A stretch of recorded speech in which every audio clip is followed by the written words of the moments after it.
just one more day of excessive heat and it's all downhill from there. We'll talk more right after this.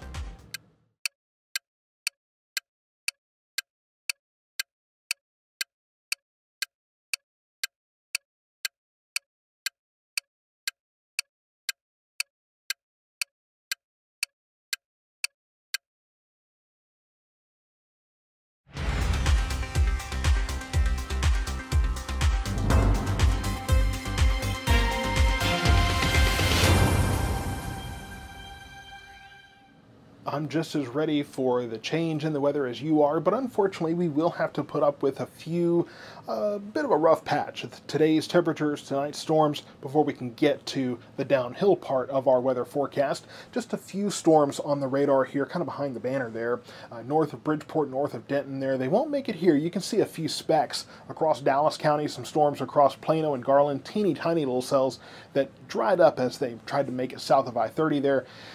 I don't expect anything for us really until after midnight and before sunrise. So that period of time when normally I'm trying to sleep, but hey, I'll be up if I need to be.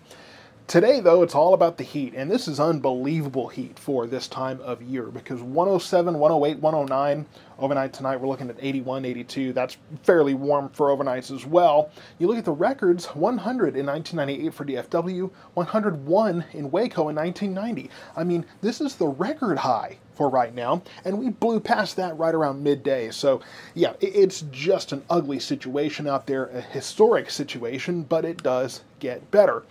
I want to point out too, sunrise 7:04 a.m., so that's later.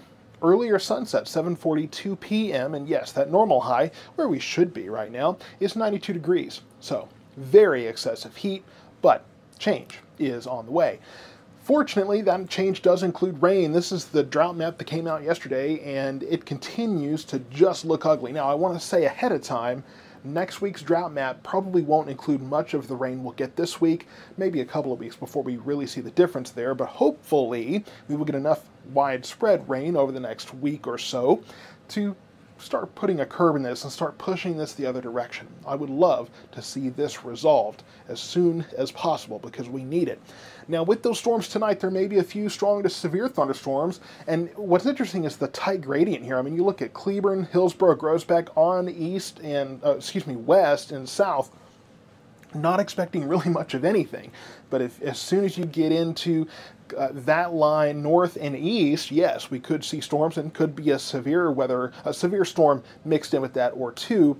And talking about risks here, I don't expect much more than a few of those storms. And again, not everybody's going to get a storm tonight, and the few that do pop up, one or two of those could be severe.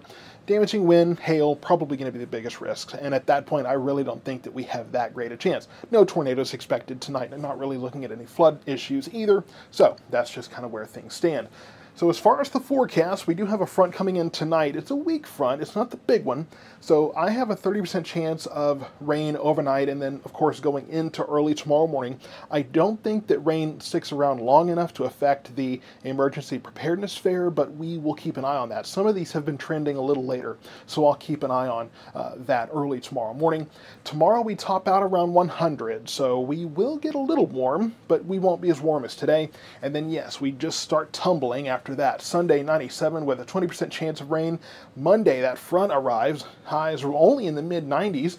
40% chance of showers and thunderstorms Monday, probably later in the day. Really the best chance is probably, again, another kind of overnight event. And then Tuesday is the day we are all waiting for. 50% chance of showers and thunderstorms. Could be mostly a morning event. 84 degrees, 83 on Wednesday with more rain. Then it looks like rain starts to taper off a little bit on Thursday with a high of 84. So as far as going beyond that, everyone wants to ask me, how long is this going to last? I think the best estimation I can make right now is that I think by the time we get into next weekend, we'll probably start getting closer to the 90-degree point, maybe in the low 90s, but I don't think that we will see anything like this. I think that we are at least done with the excessive heat, the 105 or better, and I think it's pretty unlikely we'll get to 100. The later we get into September, it's going to be harder and harder to get back to this. So this has been persistent, but now that we've got this big pattern change coming in, yeah, I think it's going to be more likely that we'll stay right around this, or at least in the 90s. And the 90s is on the warmer side sometimes for September, but hey, we'll take it compared to what we had. So stay tuned. I'll have more updates on the storms expected overnight and early tomorrow morning. And yes, more updates on the forecast for next week that looks oh so much better and a lot more like early fall.